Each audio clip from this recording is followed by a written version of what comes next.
Selamat malam teman-teman, Namo Sangyang Adi Budaya, Namo Buddhaya. Selamat bergabung kembali dalam acara Lamar, Life and Mature bersama saya Mike dari CD, Sarjana dan Profesional Buddhis. Sang Buddha pernah berkata, Anicca, segala sesuatu dalam hidup berubah. Dahulu kita mengenal peribahasa mulutmu harimaumu. Dan di era digital saat ini dan juga pandemik tentunya akan lebih tepat bila kita rubah menjadi jempolmu harimaumu. Ketika kita menulis komentar-komentar atau meneruskan berita di sosial media, baik itu via Facebook, Instagram, atau aplikasi chatting seperti Line, WhatsApp, dan sebagainya, pernahkah teman-teman berpikir dan mengklarifikasi berita tersebut terlebih dahulu atau langsung memforwardnya?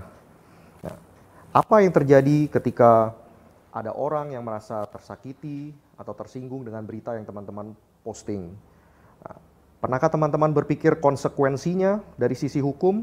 Apa yang akan terjadi? Dan bisakah kita ralat komentar-komentar atau berita-berita yang sudah kita posting? Nah, malam hari ini akan kita bahas bersama dua narasumber mengenai topik kita, jempolmu harimaumu. Narasumber yang pertama adalah Romo Sugianto. Selamat malam Romo, Ya, Namo selamat Buddhaya. malam, Namo Buddhaya.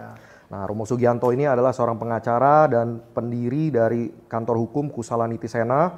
Beliau juga sangat aktif dalam organisasi Buddhis. Ini hanya dua yang saya cantumkan ya. Wakil Ketua Umum MBI atau Majelis Budaya Indonesia dan Sekjen Permabudi. Dan masih banyak lagi organisasi Buddhis lainnya Romo ya, yang Romo juga involve. Nah, narasumber kedua kita adalah Sis Vinawati, seorang dosen ilmu komunikasi dan praktisi teknologi pikiran. Beliau juga aktif sebagai sekretaris Yayasan Sekolah Kayana di Sunter dan juga seorang wira swasta. Selamat malam Sis, Namo Buddhaya. Halo, malam. Iya. Nah Romo, kita akan mulai nih Romo. Pertanyaan pertama kita mulai dengan definisi ya Romo ya. Apa yang dimaksud dengan sosial media dan media online itu sendiri Romo? Apakah ada definisi dari sisi undang-undang atau mungkin undang-undang tertentu yang spesifik membahas tentang media online ini Romo? Ya, gini Mike, namanya hukum itu selalu dihadirkan oleh negara, jadi oleh negara, Baik. untuk mengatur kehidupan kita, termasuk di bidang ITE. Tetapi memang hukum itu selalu terlambat dengan perkembangan zaman. Perkembangannya jalan dulu, baru kemudian ada hukumnya kan gitu. Nah, undang-undang ITE ini sudah ada di negara kita kan. Nah, jadi undang-undang inilah yang mengatur mengenai yang kita sebut undang-undang ITE itu kan transaksi elektronik, informasi dan transaksi elektronik. Nah, apa yang diatur undang-undang ini? Nah, mari kita lihat di pasal 1 dan pasal 2. Nah, ini mengatur mengenai definisi apa yang disebut transaksi elektronik itu. Baik, jadi kita mengacu kepada undang-undang ITE Romo ya. Ya. Pasal 1 ya. Oke, dalam undang-undang yang dimaksud pasal 1 ayat 1, informasi elektronik adalah satu atau sekumpulan data elektronik termasuk tetapi tidak terbatas pada tulisan, suara, gambar, peta, rancangan, foto elektronik, foto elektronik, data interchange, surat elektronik, telegram, telex, telekopi atau sejenisnya. Huruf, tanda, angka, kode akses, simbol, atau perforasi yang telah diolah yang memiliki arti atau dapat dipahami oleh orang yang mampu memahaminya. Nah, ayat 2, transaksi elektronik adalah perbuatan hukum yang dilakukan dengan menggunakan komputer, jaringan komputer, dan atau media elektronik lainnya. Oke. Nah, berarti melalui gadget nih Romo ya? Jadi melalui komputer, Ya. jaringan komputer, atau alat Media elektronik lainnya. media elektronik lainnya. Betul. Misalnya gadget apa. Iya. Ya macam-macam kan sekarang ada Iya. netbook, ada Iya, apa HP, itu. laptop, netbook, laptop, sebagainya segala Romo ya. macam. Iya, betul. Dia alat-alat itu tidak disebut komputer, tapi sistem atau cara kerja komputer kan juga melekat di alat-alat itu. Iya, betul Romo. Nah, kemudian yang tadi Michael tanyakan, apa yang didefinisikan dalam undang-undang ini adalah menyangkut perbuatan yang menggunakan jaringan elektronik. Oke, itu ada pasalnya juga yang mengatur itu ya Romo ya? Nah, dalam undang-undang ini, dalam undang-undang ITE ini ada pasal-pasal yang melarang apa yang tidak boleh dilakukan. Nah, ini bisa kita rujuk dari pasal 27, 28, ayat 1 dan ayat 2-nya. Ya kan? Nah, misalnya pasal 27 itu menyangkut mengenai pornografi kan kalau nggak salah ya. Pasal 27 ayat 1, betul Romo.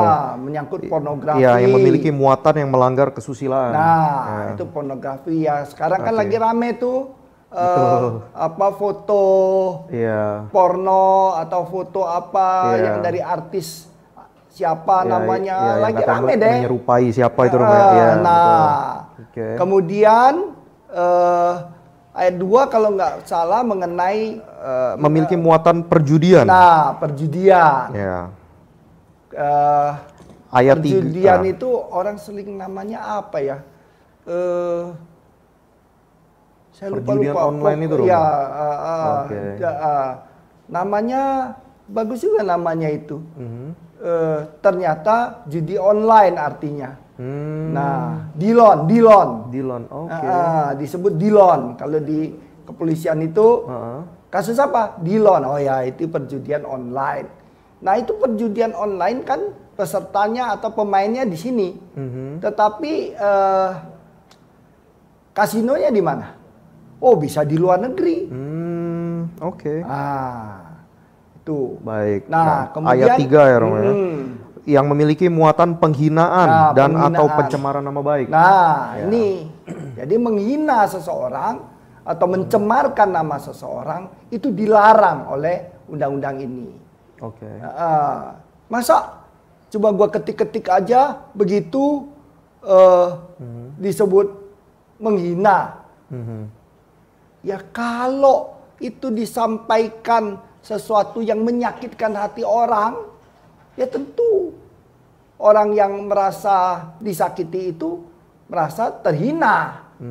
Ya kan? Betul. Nah, orang yang terhina dapat melapor. Nah, kayak kemarin kan ada sekelompok orang tertentu merasa terhina oleh seorang perempuan yang luar biasa, oleh nyai. Maka dilaporkanlah nyai. Tapi bukan Nyai Roro Kidul ya. Ada nyai. Nah, nyai mengatakan sesuatu yang menurut kelompok tersebut menghina dia. Nah, jadi dilaporkanlah nyainya. Nah, itu yang disebut dengan pencemaran nama baik.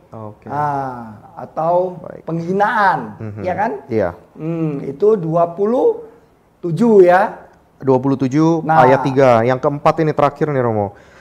Yang memiliki muatan pemerasan dan atau pengancaman. Nah, ini kan banyak juga orang menggunakan itu media online ini untuk mengancam. Nah, atau memeras.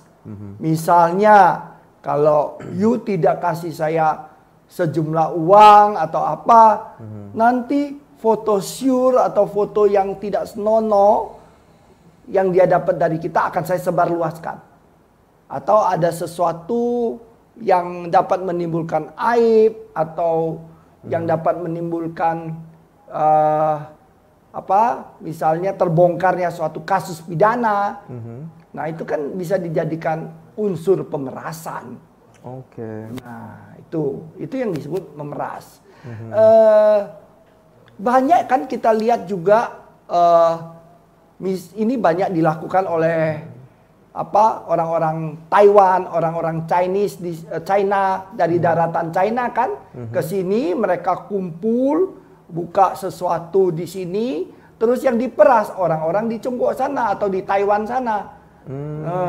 Kan mereka bilang, oh saya dari kepolisiannya Tiongkok yuk saya dapat bukti begini-begini.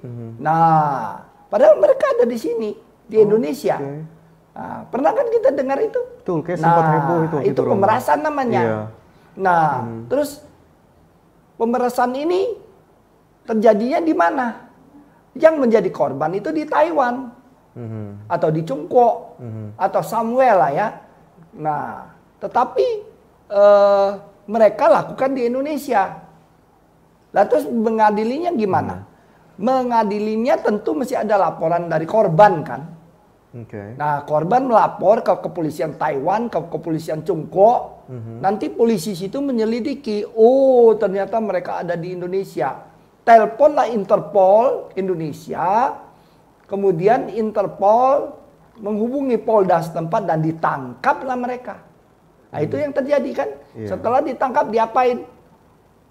Nah, karena laporannya dari sana, ya orang-orang ini dibawalah ke sana oleh negaranya, pakai biaya negara itu, gitu. Nah, ini yang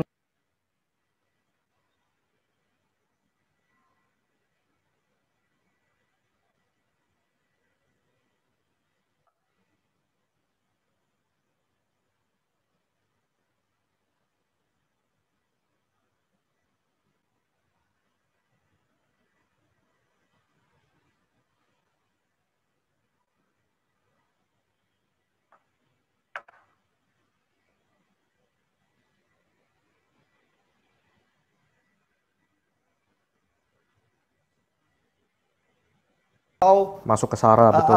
Ayat 2 ya Romo. mencemarkan atau seperti itulah agama Buddha secara online. Nah, Ahok juga kena kan? Penodaan agama. Tetapi tidak pakai ITE. Ahok kasusnya itu pakai KUHP. Kenapa KUHP? Karena dianggap menghina waktu itu dia melakukan pidato di suatu pertemuan. Nah, kemudian direkam pertemuannya, lalu rame. Nah, beda kan? Kalau Leo, dia tidak ada pertemuan. Yang ada dia broadcast. Nah, broadcast itu apa? Menyiarkan kan? Nah, kenalah dia di sini, di ITE ini. Itu loh. Berarti dia kena di pasal 28 ayat 2 ini. Gitu. Baik. Nah, itu kan larangan perbuatannya nih Romo. Iya. Nah, kalau dari kebetulan kita lagi bahas dari sisi undang-undang atau hukumnya, sekalian kita bahas juga sanksinya apa nih Romo? Nah, sanksinya ada di dalam undang-undang ITE ini juga, di UU ITE ini juga. Pasal kalau nggak salah 40-an ya. 45 ya. Nah, 45 dan 46 ini Romo ya. 45, 46 itu membahas mengenai berapa pidana yang dapat dikenakan kepada terdakwa. Kan terdakwa kalau di pengadilan itu. Baik mengenai lamanya di penjara maupun dendanya.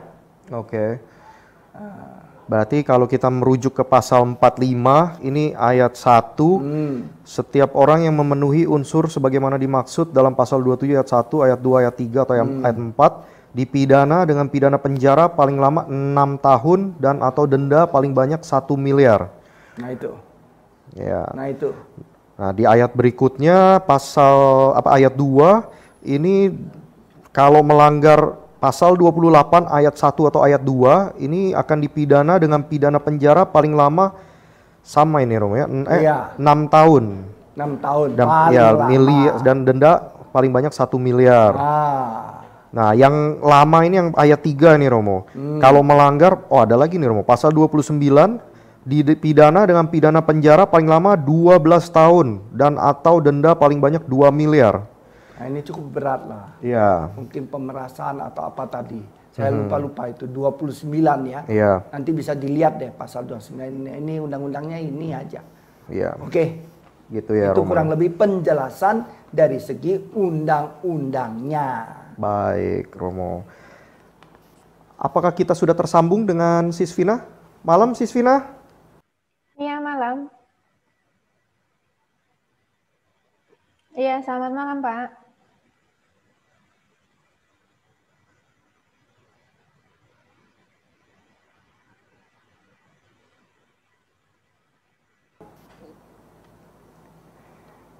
Jadi ketika kita berkomunikasi, apa aja yang harus kita perhatikan ya, Sis? Bisa diulang, Pak? Mohon maaf. Halo, mungkin nggak jelas ya. Apa etika yang harus tadi- kita perhatikan supaya kita dapat berkomunikasi dengan baik, Sis? Apa yang perlu kita perhatikan gitu ketika kita berkomunikasi? Iya. Jadi ketika kita berkomunikasi baik secara tatap muka gitu ya, atau misalkan kita secara online, itu pada dasarnya ada etika komunikasi. Oke, kalau gitu sementara kita ke Romo Sugi dulu ya, Romo ya. Ya, Nah, Romo, ini kan belakangan ini banyak nih memang kasus-kasus yang sering kita dengar ya. Cuma dengan alasan yang beragam nih, Romo. Jadi kayak tadi Romo juga sempat menyebutkan ada kasus ya yang berbasis pornografi. Nah, ada juga kasus yang tadi masuk ke kategori SARA ya, Romo ya. Nah, ada juga kasus-kasus lain lagi juga yang sempat ramai juga. Tapi sebenarnya apapun alasannya, sebenarnya kan sama nih. Mereka ini kan sama-sama melanggar dari sisi hukum nih, melanggar Undang-Undang ITE nih, Romo ya. Kira-kira dari pandangan Romo nih, karena Romo kan sebagai praktisi hukum dan juga seorang yang aktif di bidang agama Buddha juga ya. Apa yang terjadi nih kira-kira ya, Romo ya? Kenapa sedemikian marak ya sekarang ya kejadian-kejadian seperti ini, Romo? sebetulnya kalau disebut semakin marak, zaman dulu juga marak. Cuman medianya kan tidak secanggih sekarang. Oke. Dahulu orang misalnya mau memuat sesuatu di koran, dia perlu menulis di surat pembaca, dia harus pasang iklan, kan repot ya. Nah, Iya. sekarang dengan adanya sosial media, itu kan cuma sentuhan jari. Betul. Nah, sehingga karena fasilitasnya tersedia, maka isi hatinya itu lebih gampang untuk diungkapkan. Oke. Nah, persoalannya ialah kita mengungkapkan isi hati kita boleh-boleh aja, tetapi ya undang-undang ini kan sebagai regulasi. You tidak boleh melanggar ini. Kalau melanggar bagaimana? Dihukum. Kan gitu. Iya. Nah, ini ya sama lah kayak rambu-rambu di jalanan kan. Nah, ada rambu dilarang masuk, verboden. Iya. Itu verboden orang sini kan bahasa Belandanya lengkapnya itu verboden Tuhan. Artinya verboden dilarang masuk. Nah, yuk masuk, ketangkap sama polisi kan gitu. Betul. Nah, marak. Ya, sekarang dalam fenomena sosial yang seperti ini, kita sebagai pemuka agama ini ya memang harus mengingatkan umat kita, ya kan? Betul. Untuk lebih mewaspadai tindakan kita, ucapan kita, perbuatan kita. Nah, yang bersumber semua dari pikiran kan? Betul. Nah, jadi pikiran, ucapan, perbuatan itu harus selalu kita dalam keadaan sadar atau bijaksana. Sadaran itu kan bukan sadar karena pingsan atau apa, bukan. Sadar itu maksudnya bijaksana.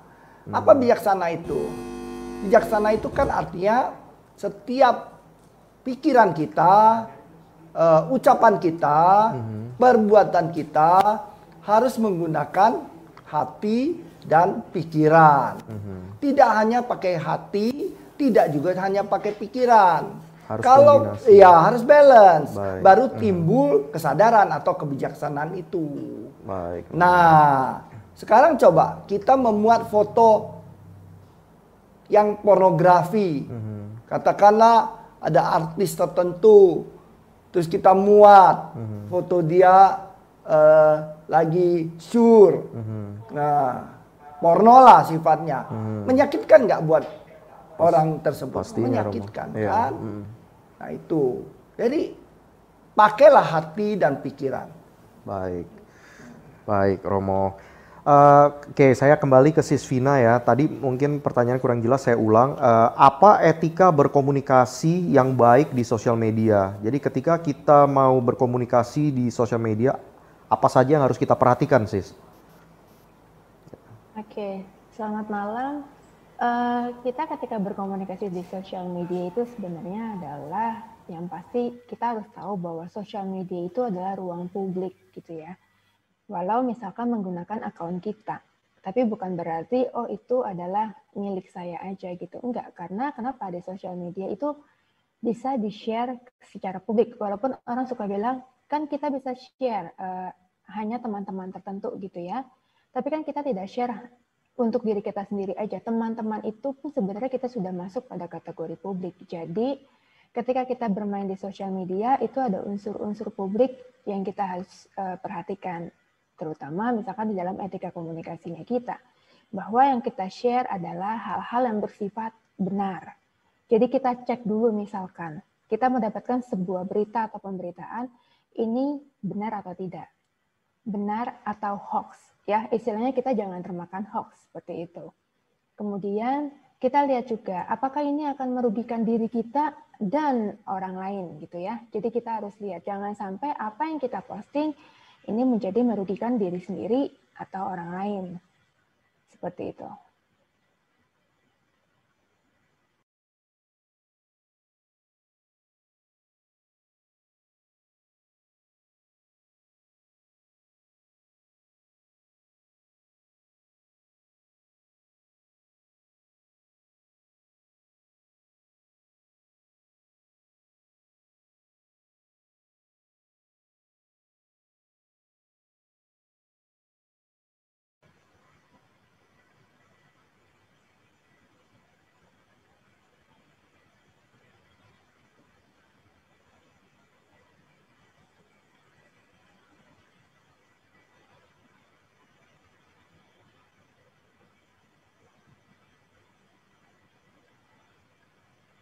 Mohon maaf Pak Mike, suaranya saya tidak kedengaran.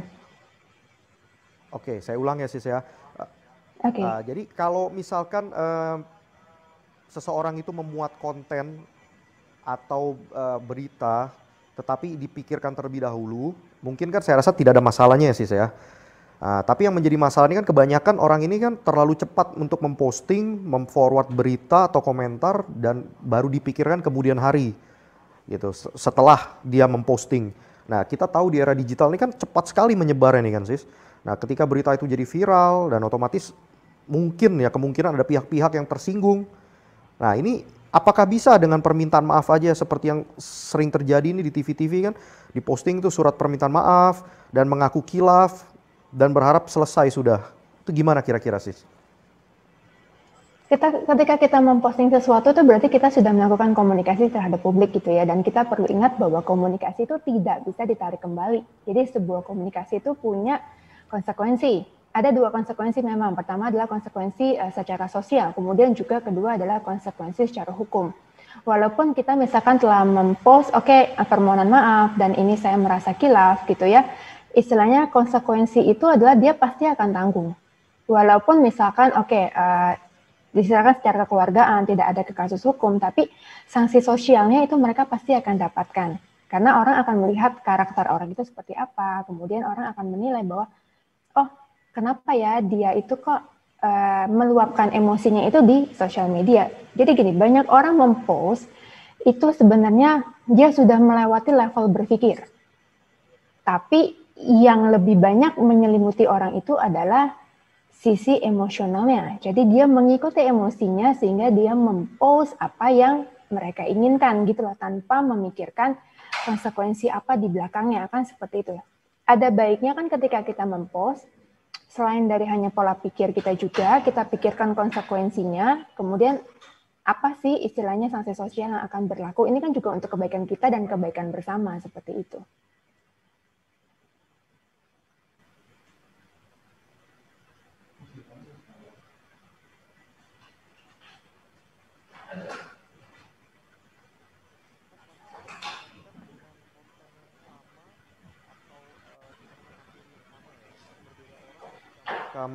Meresponnya juga bisa dengan cara yang berbeda. Apa tuh yang menyebabkan mereka bisa merespon dengan cara yang berbeda seperti itu? Orang bisa merespon berbeda itu adalah berdasarkan pengalaman-pengalaman di masa lalunya gitu ya. Jadi istilahnya dan cara pandangnya mereka gitu yang kita sebut dengan persepsi terhadap sebuah fenomena. Ketika dia melihat suatu hal, kemudian ada fenomenanya gitu ya, kemudian dia sesuai dengan apa yang dia inginkan, seperti itu kebenaran menurut dirinya berdasarkan cara pandangnya dia.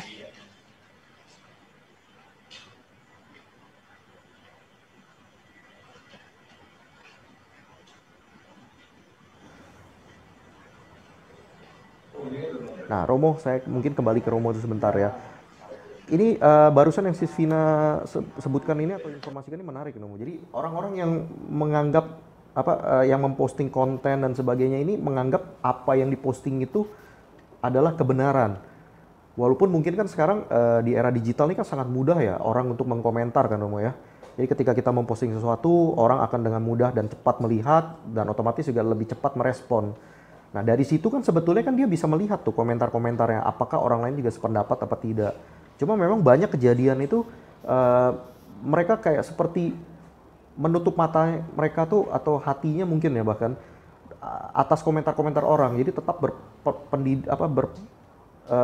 berpegang kukuh bahwa apa yang dia pikirkan adalah kebenaran. Ini gimana nih Romo? Dari sudut pandang Romo nih. Saya kasih contoh aja ya. Nah, boleh jadi Romo. kan lebih gampang. Baik. Itu ada foto saya dengan teman-teman, Pak Suyanto, dan beberapa teman saksi itu menghadiri perkaranya si Leo ini kan di Pengadilan Negeri Jakarta Utara. Sekarang di Gajah Mada. Karena yang di Jakarta Utaranya itu lagi dibongkar pengadilannya. Jadi pindah ke Jakarta Utara dulu, bekas Jakarta Pusat. Nah, sekarang kenapa Leo ini kita laporkan ke polisi? Betul. Kenapa kemudian dia diadili oleh pengadilan? Kenapa kemudian dia dituntut oleh jaksa penuntut umum, kan begitu? Betul. Karena menurut Leo, apa yang dia lakukan itu benar. Contoh ya, seperti ini. Waktu itu ini Pak Suyanto hadir, ada teman-teman juga dari CD yang hadir. Kalau nggak salah Haryanto ya. Saya lupa deh, ada beberapa. Bahkan Kevin juga hadir waktu itu pernah. Nah, kita dengar apa yang disampaikan oleh Leo. Leo bilang begini. Dia sebagai terdakwa ditanya sama hakim. Terdakwa, menurut terdakwa ini, apakah yang disampaikan terdakwa ini sudah benar? Oh iya benar. Karena menurut dia, untuk mempelajari agama Buddha, itu cuma pakai yang namanya bahasa Pali. Pernah ditanya apakah dia Theravada atau bukan? Dia bilang, dia tidak jawab secara iya atau enggak. Dia cuma bilang, ajaran saya adalah ajaran mula. Dengan demikian, di luar bahasa Pali adalah sesat. Itu kan pikiran dia. Nah, kemudian dihadirkanlah seorang ahli. Namanya Dr. Sulaiman Giriwirya. Dari STAB Sriwijaya. Di Tangerang kan, Sriwijaya. Nah, dokter ini, ahli ini, dia punya keahlian di bidang pendidikan. Sudah mencapai tingkat S3. Ya kan? Lulusan universitas di Jambi. Kemudian, beliau juga adalah seorang kandidat doktor untuk budologi, ilmu-ilmu kebudahan di Chulalongkorn University Bangkok. Nah, dengan keilmuan beliau ditanya sama hakim, oke, secara kompetensi Anda memang layak untuk menjadi ahli. Itu diakui oleh majelis hakimnya. Oke. Nah, terus bagaimana pendapat ahli sehubungan dengan pernyataan Leo ini? Nah, ahli ngomong begini, dalam mempelajari budologi atau ilmu-ilmu kebudahan ini, bukan agama loh, ilmu loh. Ini ilmu-ilmu kebudahan. Disebut budologi, bukan agama. Maka PBB melalui UNICEF, artinya dunia, menggunakan 4 bahasa sebagai rujukan. Bahasa apa? Sangsekerta. Iya, bahasa Pali juga. Kemudian bahasa Mandarin dan Tibetan. Jadi ada 4 bahasa yang digunakan, bukan satu seperti kata Leo. Nah, Leo tadi bilang kan di luar Pali sesat. Nah, ini kan coba artinya yang tadi dikatakan Vina, pikirannya itu menguasai dirinya sedemikian rupa kan. Nah, dia hanya mengakui kebenaran mutlak. Padahal di dunia ini kan gak ada kebenaran mutlak. Semua relatif. Makanya kan teori Einstein dong, relativitas. Nah, jadi kalau kita kemudian memonopoli kebenaran itu, ya jadilah kayak Leo ini. Benar, dan memang banyak orang-orang seperti ini ya Romo ya. Ini yang justru kalau kita umat Buddha menjadi begini, menjadi ekstrim atau menjadi radikal, ya ini namanya sudah sesat ya. Baik Romo, saya akan kembali ke Sis Vina nih. Sis kan sebagai dosen ilmu komunikasi dan juga praktisi teknologi pikiran nih, saya mau tanya ya, kan banyak sekali nih orang-orang yang memang seperti yang tadi contoh yang diberikan oleh Romo Sugi ya. Nah, apa ya kira-kira yang dapat dilakukan supaya kita tuh lebih bisa mengendalikan, melatih diri, mengendalikan diri. Jadi ketika kita mau berkomentar dan sebagainya tuh kita bisa lebih berhati-hati itu, Sis. Iya, kalau menurut saya yang pertama itu adalah ketika kita melihat sebuah fenomena, itu kita harus mencari tahu lebih dalam fakta-fakta dari fenomena itu. Jadi kita tidak hanya menelan bulat-bulat gitu ya informasi yang kita dapatkan. Jadi kita harus pilih dulu, itu benar atau itu hoax. Itu yang pertama. Jadi kita cerna dulu. Kemudian yang kedua adalah setelah kita cerna, kita lihat dan kita perhatikan, istilahnya kita banyak masukan data dan juga segala macam itu dari orang-orang yang memang spesial di bidangnya gitu loh. Jadi kita jangan istilahnya berdiskusi dengan orang-orang tentang sebuah fenomena ini bukan dengan spesial di bidangnya. Jadi kita harus menambah pengetahuan diri kita terlebih dahulu tentang sebuah fenomena itu atau sebuah kasus. Kemudian barulah setelah kita mencerna, kita berhak ya untuk berekspresi, kita berhak untuk berkomentar gitu ya. Tapi setelah kita mencek, kita meng-cross-check kebenarannya itu gitu loh. Jadi pandangan kita agar bisa menjadi pandangan yang objektif, bukan pandangan subjektif yang berdasarkan rasa kita suka atau tidak suka. Jadi kita harus pilih. Setiap fenomena kita harus lihat pada sebuah objek kebenaran. Walaupun memang kalau kita lihat sebuah kebenaran itu, hati-hati, jangan dimasukkan juga dengan persepsi diri kita tambahkan di dalam sebuah kebenaran. Tidak, tapi memang benar-benar adalah objektivitas yang kita lihat dari luar gitu.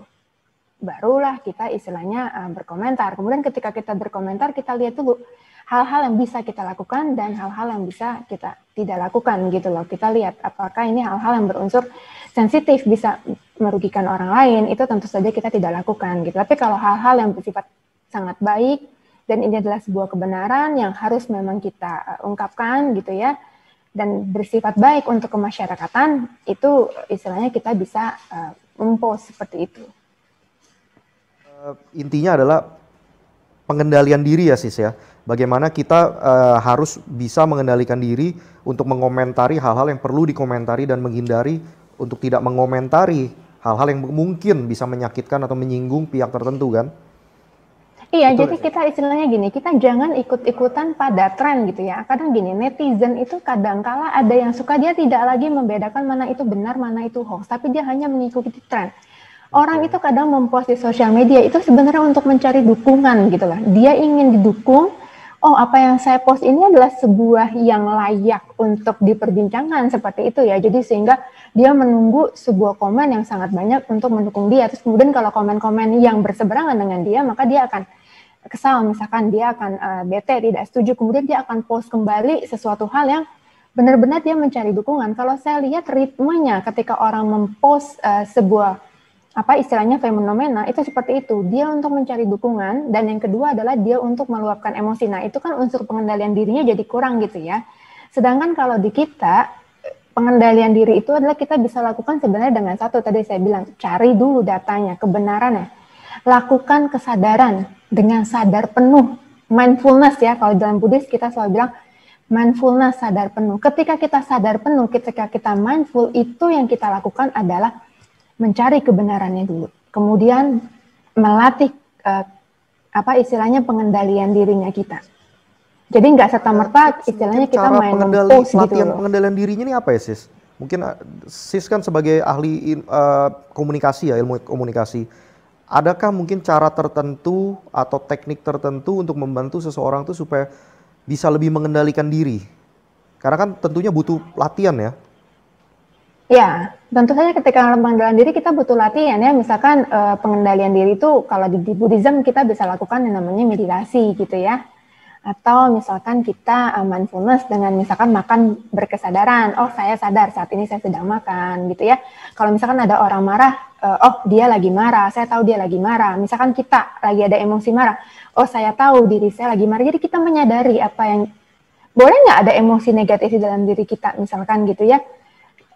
Manusiawi sekali kita punya emosi positif dan punya emosi negatif, tapi yang harus kita benar-benar pengendalian diri adalah yang kita lakukan, kita sadar, oh saya sedang emosi, kita diam, hening, bukan malah ketika kita emosi terus jempol kita cepet banget untuk mempost gitu loh, hanya untuk menyerang misalkan pihak tertentu dan sebagainya, atau hanya untuk meluapkan istilahnya emosi sesaat kita gitu ya, sampai kita lupa pada konsekuensinya gitu loh. Balik lagi, ini semua berhubungan dengan konsekuensi dan peningkatan kualitas diri kita. Jadi image kita yang kita mau bangun seperti apa, orang yang seperti apa, orang yang bijaksana, kalem, bisa mengendalikan diri, atau orang yang temperamental. Itu kan orang bisa melihat ya, karena publik sifatnya. Oke. Nah, berikutnya Sis, apakah menurut Sis nih ya, apakah ada masalah-masalah baru yang muncul dari sisi komunikasi dengan adanya perubahan media nih Sis? Kan komunikasi kita dahulu lebih banyak face to face ya kan, ketemuan langsung. Nah, kalau sekarang di era digital dan juga kebetulan pandemik juga dengan mengikuti protokol kesehatan dan sebagainya, tentu kan akan membatasi cara kita untuk bisa berjumpa dan bertemu dengan orang kan. Jadi otomatis semuanya itu lebih ke virtual. Jadi ada perubahan nggak tuh ya Sis? Sebenarnya gini, kalau menurut saya kalau dari komunikasi tatap muka itu tidak terlalu ada perubahan ya. Misalkan kita kayak gini secara virtual, itu kita mirip dengan tatap muka gitu ya. Kita misalnya bisa berkomunikasi, berinteraksi secara langsung. Tapi yang berubah ini adalah benar-benar komunikasi dalam bentuk texting terutama, atau dalam bentuk texting yang ada misalkan penyebaran gambar atau video gitu loh. Karena komunikasi dalam bentuk texting atau penyebaran video ini, kalau menurut saya udah sangat cepat ya. Ketika orang melihat fenomena, dia langsung post. Bahkan yang menjadi miris adalah ketika seperti ini. Ketika terjadi istilahnya banjir misalkan gitu ya. Ada beberapa orang, oknum lah saya sebut misalkan. Untuk kepentingan konten di sosial medianya, dia mempost dia berada di tempat itu dengan banjir, oke, dengan kesedihan orang dan sebagainya gitu ya. Itu untuk kepentingan konten. Ada langkah baiknya ketika dia mempost itu unsur-unsur etisnya itu diperhatikan. Jangan sampai ketika kita mempost hanya untuk kepentingan konten kita saja gitu loh. Jadi istilahnya membuat prank misalkan gitu ya di tengah kesedihan orang lain gitu. Nah, saya lihat unsur yang ke arah cepat hanya untuk mengekspos diri itu kerap kali muncul. Nah, jadi kita perlu perhatikan nih di dalam sosial media ketika kita mempost sesuatu, kita perhatikan etiskah, etis atau tidak etis, akan menyakitkan atau tidak, bermanfaat atau tidak gitu. Jadi konten-kontennya supaya menjadi konten yang berkualitas, kita menjadi istilahnya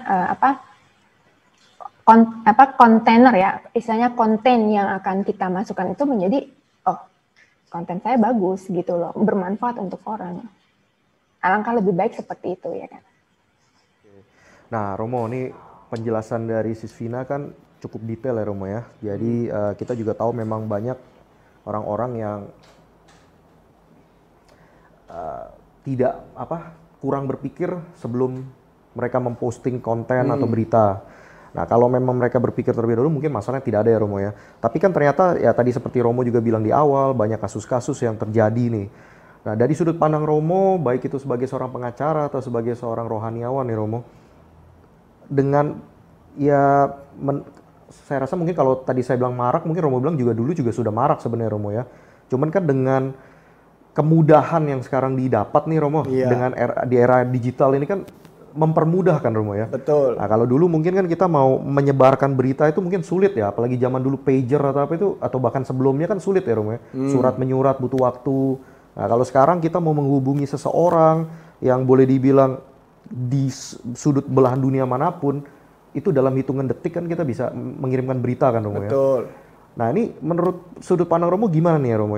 Mungkin ada kekhawatiran kah atau apa dengan seharusnya kan perkembangan teknologi ini digunakan secara positif, tapi ternyata kan ya segala sesuatu itu kan tidak hanya positif, pasti ada sisi negatif. Nah, yang kita berusaha cegah atau kita perbaiki ini kan sisi negatifnya nih, Romo.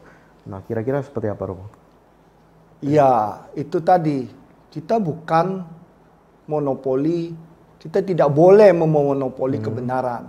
Misalnya gini ya, saya sebagai seorang umat Buddha, saya percaya kepada Buddha Dharma Sangha. Orang kan tanya, mana Tuhan lu? Nah, terus kita bilang, Tuhan kita sifatnya bukan personifikasi, ya kan? Nah, bukan sosok.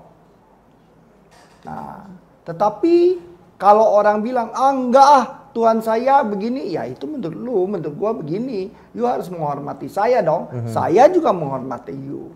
Nah, coba lihat gambar ini. Gambar ketika seorang yang kita sangat hormati, Sukong Asin Jinara kita, yang merupakan putra bangsa terbaik. Beliau ini kan oleh negara loh, bukan kita umat Buddha aja, tapi negara Republik Indonesia ini diberikan penghargaan Mahaputra. Artinya kan beliau ini kan seorang yang sangat berjasa untuk pengembangan agama Buddha. Coba gambar ini, gambar Sukong yang kemudian dicoret-coret, dikatakan pertapa dungu, dikatakan apa. Ini kan yang dilakukan Leo. Ini membuat marah nggak umat Buddha? Kalau umat Buddha kemudian melaporkan Leo ke polisi, itu suatu konsekuensi dari perbuatannya. Terus orang bilang, kalau gitu you tidak ada rasa maaf, you kejam, you apa. Loh, gimana kita dibilang kejam? Ketika dia berbuat, dia merasa kejam nggak sama Sukong? Betul. Nah, kemudian kita bukan sekonyong-konyong langsung melaporkannya. Kita juga melalui tahapan. Kita tegur orang tuanya. Kata orang tuanya, anaknya sudah dewasa dan dia tidak bisa lagi mengendalikan. Oke, kita utus pembimas.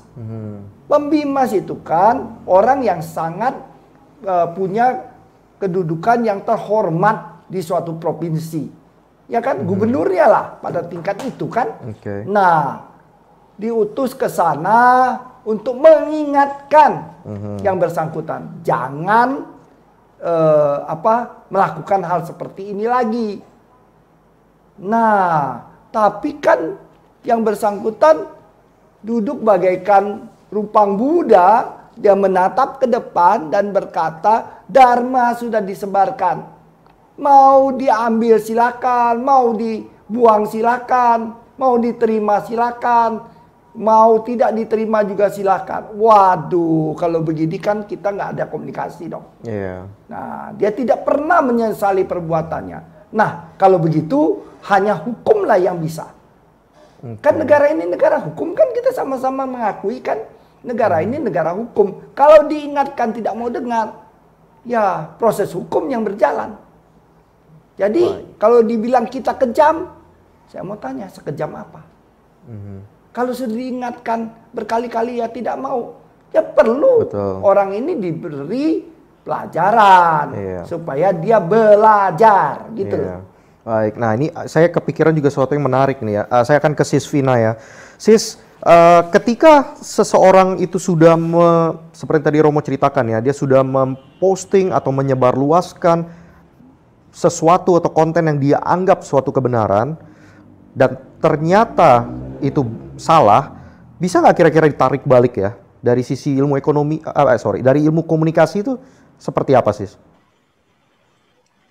Kalau dari sisi komunikasi itu apa yang kita udah lontarkan gitu ya, keluar dari istilahnya baik ucapan kita atau texting kita itu nggak bisa ditarik kembali, karena kenapa? Orang kan sudah menerima komunikasi itu dan pasti akan ada feedback dari apa yang kita komunikasikan. Makanya seringkali ketika kita mau berkomunikasi suka bilang, pikirin dulu baik-baik, komunikasilah dengan hati gitu ya. Karena kenapa? Dari sisi pikiran, hati itu baru lari ke perbuatan. Komunikasi itu kan sudah bentuk lari ke perbuatan seperti itu. Tapi ada proses di dalamnya kan. Ada kita berpikir terlebih dahulu gitu kan, kemudian perasaan kita bagaimana, baru kita berkomunikasi. Ingat aja, pokoknya komunikasi itu tidak bisa ditarik kembali. Jadi kita harus ingat pada konsekuensi sosial sama hukumnya. Nah, kalau Romo, kalau tadi Sis Vina bilang tidak bisa ditarik kembali ya. Jadi ketika sudah tidak bisa ditarik balik, berarti akan ada konsekuensinya. Nah, ketika seseorang merasa tersinggung atau tidak suka terhadap komentar atau konten yang di-upload oleh seseorang, itu apa yang bisa dia lakukan, Romo? Ya, prosesnya biasanya seperti apa? Kalau dia merasa seperti kami umat Buddha merasa ternodai oleh perbuatannya Leo, ya kita ambil langkah hukum. Diingatkan nggak mau ya dilaporkan. Tapi begini ya, hukum ini juga tidak hidup di ruang hampa. Saya tadi dengar dari YouTuber Denny Siregar bilang, nah ini mungkin bisa kita tampilkan gambar kebakaran-kebakaran di Tanjung Balai itu loh. Nah, itu ada beberapa wihara, 17 wihara. Salah satunya 17, ada kelenteng, ada wihara. Salah satunya kan wihara kita yang di Wihara Budayana yang di Tanjung Balai. Ini Tanjung Balai di Asahan, bukan yang di Kepri. Tanjung Balai ini kan ada yang di Kepri juga. Namanya, ya kan? Iya. Nah, betul. Oke. Menarik nih Romo ya. Jadi teman-teman, kita sudah membahas dari sisi undang-undang, apa itu definisinya, apa ini maksud dengan sosial media, bagaimana kita juga harus berhati-hati pada saat kita mau memposting suatu konten atau memforward berita atau apapun itu, tolong dikonfirmasi dulu kebenaran beritanya. Jadi pastikan berita itu akurat dan bukan hoax. Nah, setelah itu juga pastikan bahwa memang berita itu tidak menyebabkan atau mungkin menyakiti pihak-pihak tertentu. Jadi kita harus benar-benar hati-hati ya, karena tadi seperti Romo Sugi sudah sampaikan, di Undang-Undang ITE itu jelas sekali tercantum apa saja yang termasuk dalam pelanggaran dan apa hukumannya, baik itu hukuman pidana dan dendanya, semua jelas ya. Dan juga tadi Sis Vina juga sudah menyampaikan langkah-langkah yang bisa dilakukan. Ya, salah satunya tadi Sis Vina bilang kita harus melatih pengendalian diri. Nah, bagaimana cara kita melatih pengendalian diri? Ya tentu dengan latihan ya. Latihan apa? Meditasi. Nah, tadi juga Sis Vina sempat menyampaikan makan berkesadaran, itu pun membantu ya gitu. Nah, Baik teman-teman, saya rasa demikian talk show kita malam hari ini dengan topik Jempolmu Harimaumu. Kembali tune in bersama kami minggu depan di acara dan jam yang sama dengan topik Dicokok Oknum Aparat Langsung Bohwat dengan narasumber kita seorang advokat juga, Bro Herianto, minggu depan hari Jumat jam 8 malam teman-teman.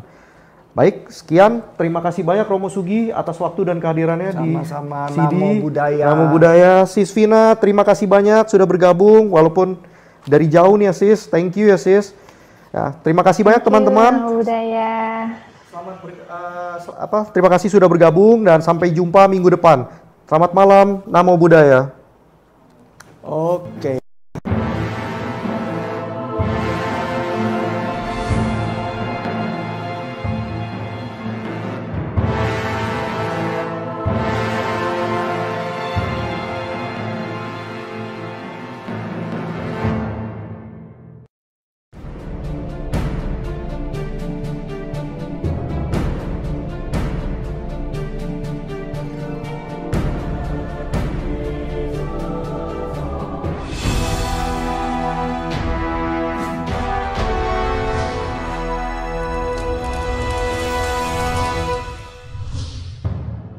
CD adalah salah satu organisasi Buddhis yang dibentuk untuk mewadahi para sarjana dan profesional muda Buddhis di Indonesia. Digagas pertama kali pada tahun 2003 di Surabaya, tepatnya tanggal 28 Juni, oleh beberapa pengusaha Buddhis yang peduli pada kondisi perkembangan dunia usaha. Adalah dengan terbentuknya FKSBI, yaitu Forum Komunikasi Sarjana Buddhis Indonesia, pada Munas ke-7 Sekber PMVBI di Yogyakarta pada tahun 1996. Nah, dengan berjalannya waktu, karena Sekber PMVBI ini adalah organisasi pemuda, mereka merasa sarjana dan profesional ini adalah bukan bagian daripada mereka, sehingga pada Munas ke-10 Sekber PMVBI di Sibolangit, Sumatera Utara, FKSBI ini dilepas menjadi organisasi yang mandiri. Pada tanggal 30 Desember 2005 disepakati berdirinya organisasi sarjana dan profesional Buddhis Indonesia dengan nama CD. Organisasi CD memiliki lambang berbentuk orang yang sedang meditasi, cahaya api, hati, dan angka 8, di mana arti keseluruhannya adalah dengan hati penuh cinta kasih dan berlandaskan jalan Arya berluas 8, mengajak setiap anggotanya untuk melakukan transformasi diri dan transformasi sosial. Visi dari CD yaitu menjadi salah satu organisasi sarjana dan profesional keagamaan terbaik dalam hal pengembangan sumber daya manusia dan pemberdayaan ekonomi, serta dikenal luas oleh masyarakat melalui anggotanya yang bermoral, berdedikasi, kerja keras, cerdas, dan cepat. Misi dari CD adalah menghimpun dan mengembangkan potensi para sarjana dan profesional Buddhis melalui transformasi diri dan transformasi sosial. Bidang-bidang yang ada dalam organisasi dan telah berjalan hingga saat ini adalah bidang pengembangan sumber daya manusia, bidang sosial, bidang hubungan masyarakat, bidang ekonomi. Tugas kami di bidang PSDM adalah bagaimana melatih para anggota kami, bagaimana mempraktekkan ajaran Sang Buddha dalam kehidupan sehari-hari. Karena banyak di antara umat bingung terhadap bagaimana praktek ajaran Buddha, terutama sekali dalam hal bisnis.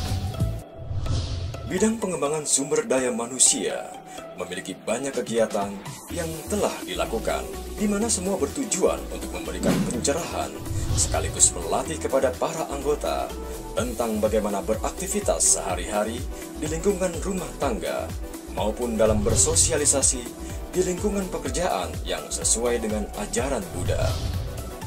Bidang sosial ini dibentuk sesuai dengan tujuan CD, yaitu balancing of life dan melatih anggota SIDI untuk peduli dan berbagi.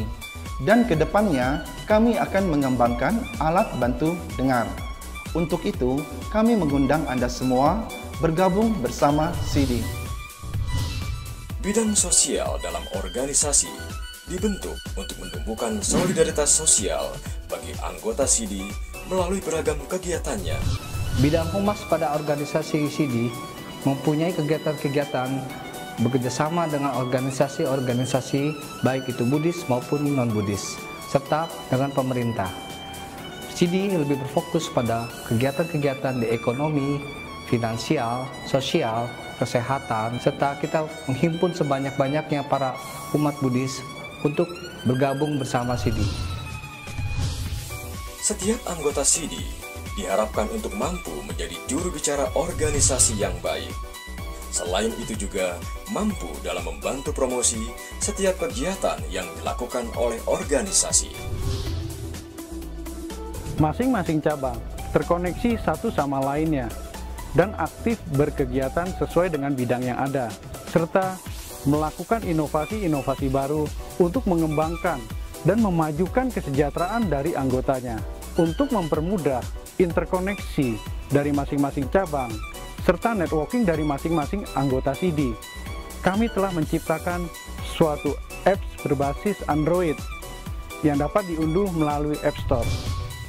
Pentingnya bidang ekonomi dalam organisasi ini adalah supaya kita bisa mandiri untuk membiayai kegiatan-kegiatan SIDI. Kita punya banyak unit usaha di SIDI, antaranya unit usaha SIDI Tour yang mengadakan tur-tur ziarah ke Tanah Suci Buddha. Kemudian kita ada SIDI Floris, kita punya pendampingan untuk ekonomi lemah di daerah-daerah terpencil. Jadi kita bantu permodalan maupun pemasaran mereka. Kita mengadakan banyak acara seperti lomba cipta dan penyanyi lagu Buddhis untuk menggali potensi individu-individu di daerah supaya dia bisa mandiri kelak secara ekonomi. Hai, saya Kurniadi dari Medan. Saya sudah bergabung di SIDI sudah hampir 2 tahun. Saat ini saya menjabat sebagai Sekretaris Pengurus Cabang SIDI Medan. Bergabung di SIDI ternyata sangat menarik sekali. Karena di SIDI, ini merupakan tempat yang sangat ideal bagi kita untuk mengembangkan kebajikan dan pengetahuan. Terutama bagi Anda, para profesional maupun pengusaha muda. So, tunggu apa lagi? Mari bergabung dan ikut terlibat bersama. Hai teman-teman, mari bergabung bersama SIDI. SIDI merupakan tempat untuk melakukan transformasi diri dan transformasi sosial. Bersama SIDI, bersatu kita bisa.